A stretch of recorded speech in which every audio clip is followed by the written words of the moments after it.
देवभूमीहून आपल्या महाराष्ट्रातल्या शेतकऱ्याला अंदाज देणार आहे, कारण की राज्यातल्या शेतकऱ्याचा ऊस आहे म्हणून राज्यातल्या शेतकऱ्याला परत ऊसावाल्यासाठी आनंदाची बातमी देणार आहे। राज्यामध्ये उद्यामध्ये शेतकरी मित्रांनो, पंजाब डक साहेबांनी अत्यंत आनंदाची बातमी संपूर्ण महाराष्ट्रातील शेतकऱ्यांसाठी दिलेली आहे व त्याचबरोबर आपल्याला सांगण्यात आलेलं आहे की संपूर्ण शेतकऱ्यापर्यंत ही बातमी शेअर करा। तर शेतकरी मित्रांनो, त्याच अनुषंगाने मी ही बातमी तुमच्यापर्यंत शेअर करत आहे।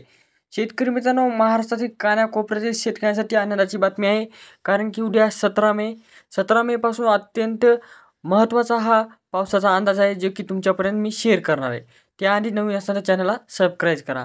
शेतकरी मित्रांनो, तुम्हाला माहीत आहे जे काही पावसाचा अंदाज आहे जे पंजाब डक साहेब देत आहेत ते उत्तराखंडमधून देत आहेत। शेतकरी मित्रांनो, पंजाब डक साहेबांनी सांगण्यात आलेलं आहे की जे काही तुम्हाला 17 मे ते 30 मे या दरम्यान महाराष्ट्रातील प्रत्येक भागात पाऊस पडणार आहे। भाग बदलत 2-2 दिवसाचा विराम घेऊन पाऊस पडणार आहे।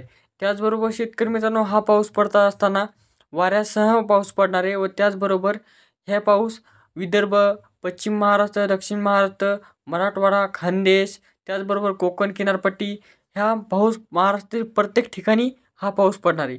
त्याचबरोबर शेतकरी मित्रांनो, आता ह्या पावसासह शेतकऱ्यांना यावर्षी जे काही पेरणीचं वातावरण आहे ते लवकर तयार होणार आहे व त्याबरोबर यावर्षीची पेरणी पण लवकर होऊ शकते, कारण की पाऊस मे महिन्यामध्येच सुरुवात होणार आहे। महाराष्ट्रातील प्रत्येक भागामध्ये 100% म्हणजे की प्रत्येक भागामध्ये एका सोयीने नाही पण भाग बदलत पाऊस पडणार आहे। एक दिवसाचा अंतरान किंवा 2-2 दिवसाच्या अंतरान भाग बदलत पाऊस पडणार आहे व त्याचबरोबर मूर पाऊस पडणार आहे, असा अंदाज पंजाब डक साहेबांनी दिलेला आहे। तर हा अंदाज नेहमीच तुम्हाला या चॅनलवर पाहायला मिळेल, कारण की वैयक्तिक पंजाब डक साहेबांनीच सांगण्यात आलेलं आहे की प्रत्येक शेतकऱ्यांपर्यंत व्हिडिओ शेअर करा, जेणेकरून शेतकरी सतर्क होतील।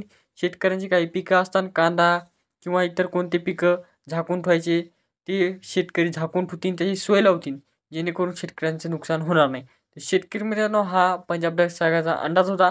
कसा वाटला कमेंट करा व त्याचबरोबर शेतकऱ्यांसाठी नक्कीच हा पाऊस काहीतरी चांगलंच करीन। भेटूया नेक्स्ट मध्ये, तोपर्यंत धन्यवाद।